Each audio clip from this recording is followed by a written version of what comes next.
পড়ে থাকি নাই, সেটা মাঠেই বলো আর আর সংসারেই বলো না কেন, আমি সব জায়গায় নিজের পরিশ্রম আর সততা দিয়ে চলছি। হাল কেটে তোমার মতো কুমিরকে এই বাড়িতে নিয়ে এসেছি। কি বললেন আপনি? আমি আমি কুমির? আহা, ওটা তো কথার কথা। আচ্ছা, ওসব কথা থাক, দাও দাও দাও। সাগর, কি করছেন? কি করছেন? ছেড়ে দিন ওকে। ভেঙে যাবে। আর বাড়াবাড়ি করলে একদমই ছুরি দিয়ে কুচি কুচি করে কেটে নদীতে ভাসিয়ে দেবো। জান্নাতের সাথে যেহেতু একই দলে খেলতেই হবে, সেহেতু নতুন করে আর কোনো ঝামেলা বাড়িও না। আমি ঝামেলা বানাইছি? এটা আমারে না বলে তুমি জান্নাতরে বলো নাইলা। আমি ঝগড়া করতে চাই নাই, ওই প্রথমে আয়শা পায়ে পাড়া দিয়ে ঝগড়া করা শুরু করছে, বেয়াদবি করছে। এটা সাক্ষী সবাই, সব মেয়েরা আছে।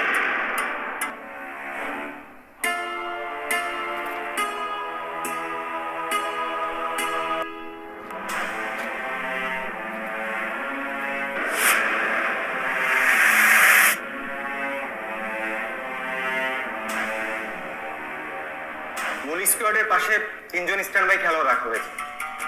আমি এখন 3 জন স্ট্যান্ড বাই খেলোয়াড়ের নাম ঘোষণা করছি। আশা, চৈতি এবং মনি। বেশি সময় লাগবো না, ওই যে আজকে দল ঘোষণা করলো না, বোর্ড অফিসে ছিলাম, এই জন্য একটু সময় বেশি লাগছে। জানোস মা, আমার না কি আনন্দ হইতেছে আজকে। আমাদের 14 গোষ্ঠীর কারো নাম এই প্রথম আমি টিভিতে দেখলাম। খেলবো না, যদি কেউ দলে ইনজুরি হয় বা ফর্ম খুব খারাপ থাকে, তখন তাদের বদলি হিসেবে খেলায়।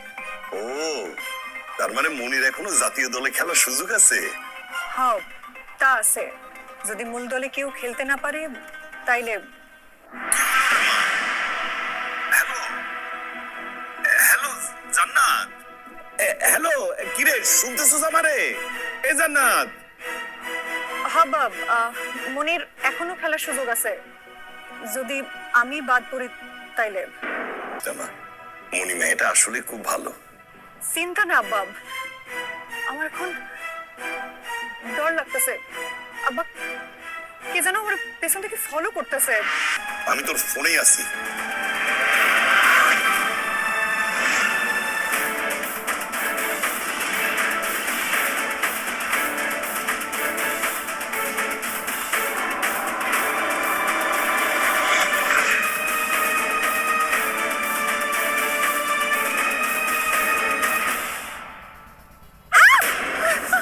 মনি, তুমি?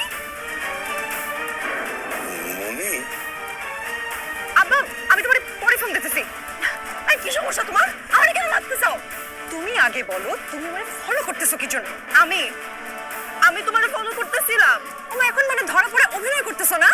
সত্যি করে বলো মনি, তুমি আমাকে ফলো কেন করতেছো? আরে আশ্চর্য, আমি তোমাকে ফলো কেন করব? তুমি কি আমার শত্রু নাকি? মনি, ব্যাগ ছাড়ো।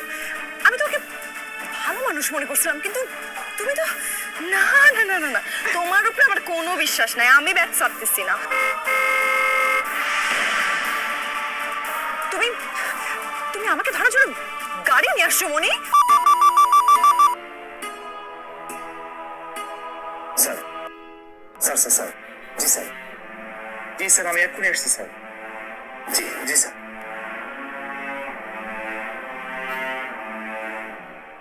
স্যার যেহেতু আমাকে ডেকেছেন, তার মানে আমার আমার জন্য হয়তো বড় কোনো সারপ্রাইজ অপেক্ষা করছে, কিংবা বড় ইনক্রিমেন্ট অথবা বড় একটা promotion. Yes.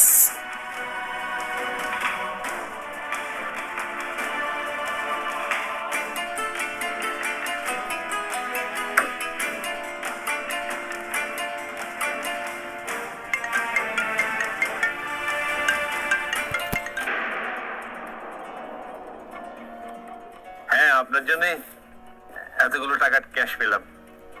Thanks lot. Sir কি ক্যাশে আমাকে ইনক্রিমেন্ট দিবে নাকি? কি ব্যাপার ফাউন্ডেশন, কি বিড়বিড় করছেন? কিছু না স্যার, আপনি ডাকলেন তাই। এখানে 30 লাখ টাকা আছে। এত টাকা স্যার? না না না স্যার, এত টাকা আমার দরকার নেই। আপনাকে কে দিচ্ছে?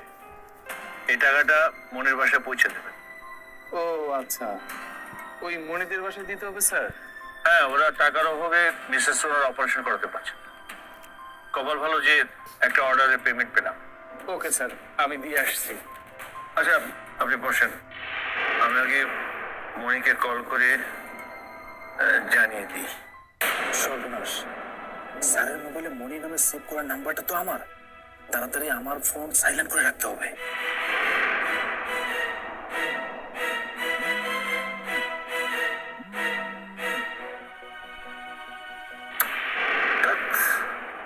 মনি এত ব্যস্ত থাকে, কল দিয়ে একবারের সঙ্গে কথা বলতে পারছি না।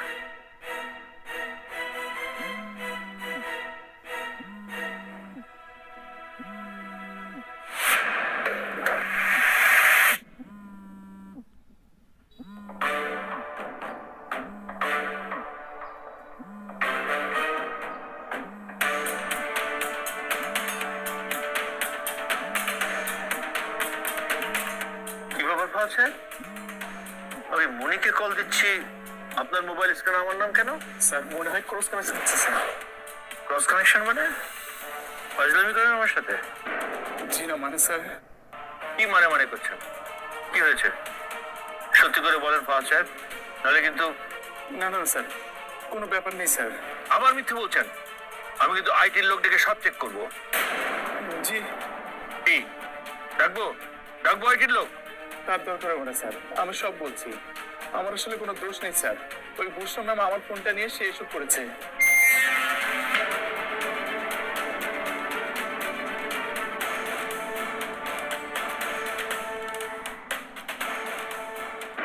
মাই গড, পুষা এত বড় একটা কাজ করেছে, আর আপনি এসব জেনে চুপচাপ ছিলেন?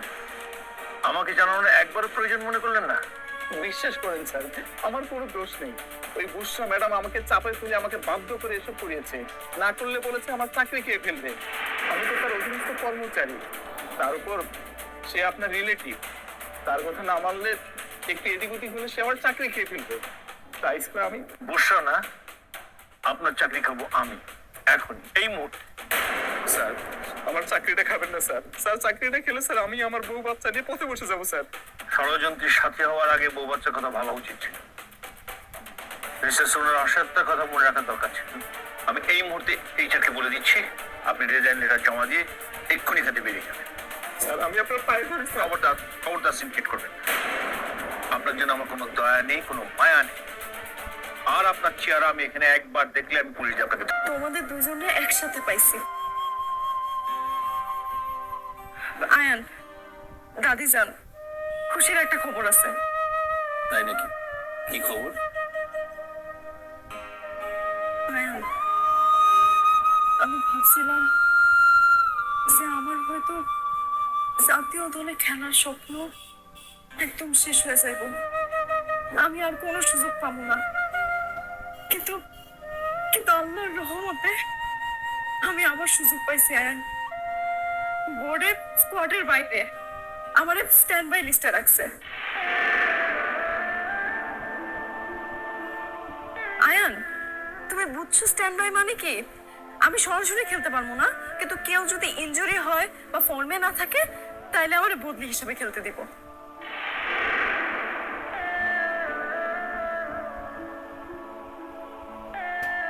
কি ব্যাপার, তোমরা খুশি হও নাই? হ্যাঁ, খুশি হয়েছি তো। খুশি হব না কেন? তুই জাতীয় দলে চান্স পেয়েছিস, তোর স্বপ্ন পূরণ হবে। আমরা তো এতদিন ধরে এটাই চেয়েছি রে। তাহলে আপনাদের এমন লাগতেছে কেন?